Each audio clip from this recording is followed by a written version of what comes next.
If you are thinking about making a move to Chapel Hill in 2025, this video is for you. Stick around.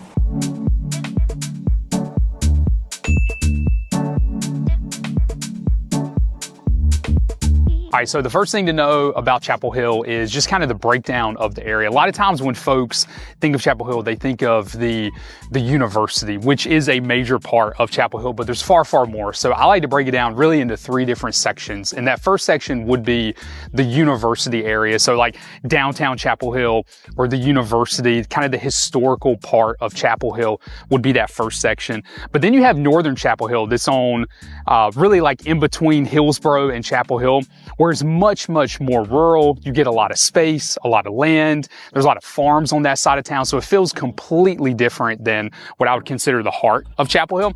And then you have southern Chapel Hill, which is also very rural. But the difference between the north and south is the number of developments on the southern side is significant. So you have really large neighborhoods like Briar Chapel, Governor's Club, that are really substantial developments that are going to be on that southern side. Yep, and that southern side is going to put you into Chatham County usually. So most of that's going to be in the Chatham County side. So, that's different. And then, your central area of Chapel Hill, which is kind of what Zach mentioned, like being near the university. And then the northern side, you're going to be in Orange County. So that is something to keep in mind. It is. Sections. And as far as the location goes, when people think of the triangle, they think of Raleigh, Durham, and Chapel Hill. Chapel Hill, which we're talking about today, is going to feel like a little further out than the other two from a lot of from one another, and then also from places like the airport. If you're in Raleigh, downtown Raleigh or downtown Durham, you're going to get to the airport in 15 to 18 minutes usually, whereas Chapel Hill might be more like 25 minutes. And it really depends on which part of Chapel Hill you're in, because there's definitely areas of Chapel Hill where you're going to get to the airport faster than areas of Raleigh or Durham. It's all relative, right? But it is going to feel a little bit more removed. Yeah. It's definitely, out of the three areas, it's definitely the one that feels the most separated from the rest of the region. All right, the third thing to know about Chapel Hill is it's a university town, but not all of it is. So some folks, when they talk to us, they get very worried about Chapel Hill feeling like a college town. And there is a portion that does feel that way, especially like the heart of Chapel Hill, obviously where the university is, which is a big portion of the region. But if you look at the north side or the south side or even the east side, kind of as Chapel Hill bleeds into Durham, it does not feel like a college town whatsoever. I mean, we're at a place right now called Southern Village. It's a development just a few minutes drive from the university system, and you don't feel like the university element of it here. And so it's not something that I would think would be a deterrent to move here. Yeah, for sure. When you're downtown in Chapel Hill and Franklin Street, right by the university, that's really the only place I feel like it really feels like a college town. I feel like that kind of, it all stays in that little bubble right there. And once you leave that area, it's really not going to feel like that at all. Yeah, absolutely.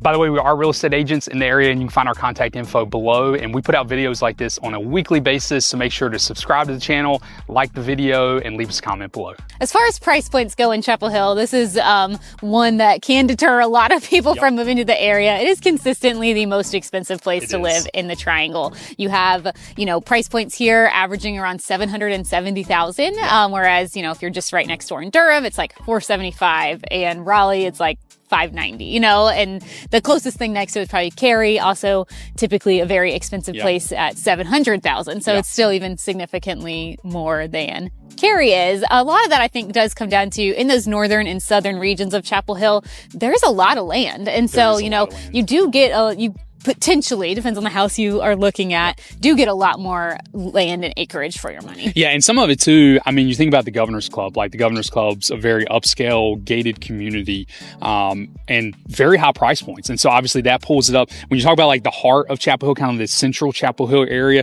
you're talking a lot of historical homes that are also very expensive. And like Cindy said, so the average, I actually pulled some data for that northern side of Chapel Hill. It was really fascinating.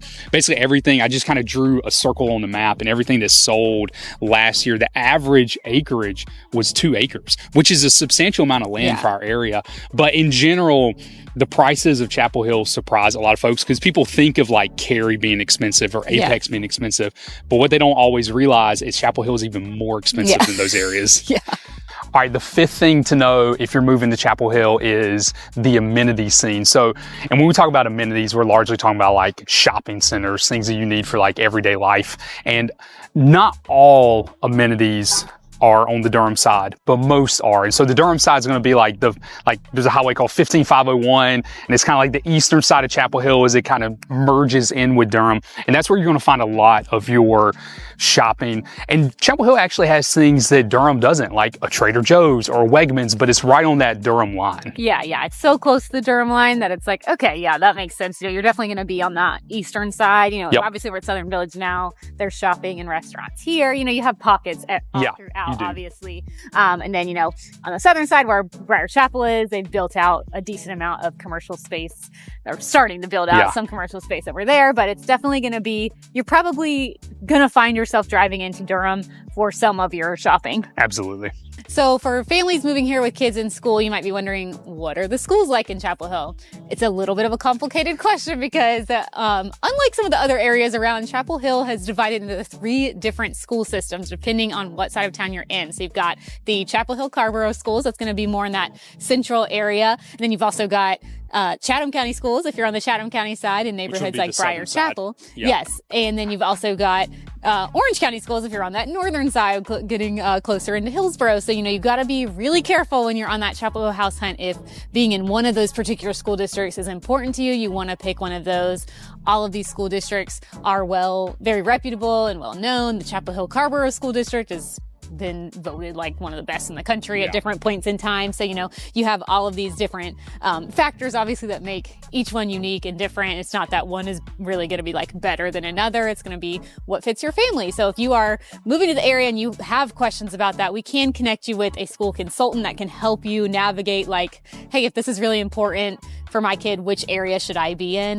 Just reach out to us. We'd be happy to put you in touch with her. Yeah. So number 7 on our list is kind of the feel and culture vibe of Chapel Hill in general. I would say if you're driving around or spend time in the area, you're going to find it has a very like artsy, academic type of vibe to it, mainly because of the university being there, obviously, and a kind of a good mix of urban feeling where you are close to the university. You've got this like really neat, some of that can be walkable, at least to the university. And then, it has these like, I don't know, the home styles in Chapel Hill, I think are probably the most unique throughout the triangle.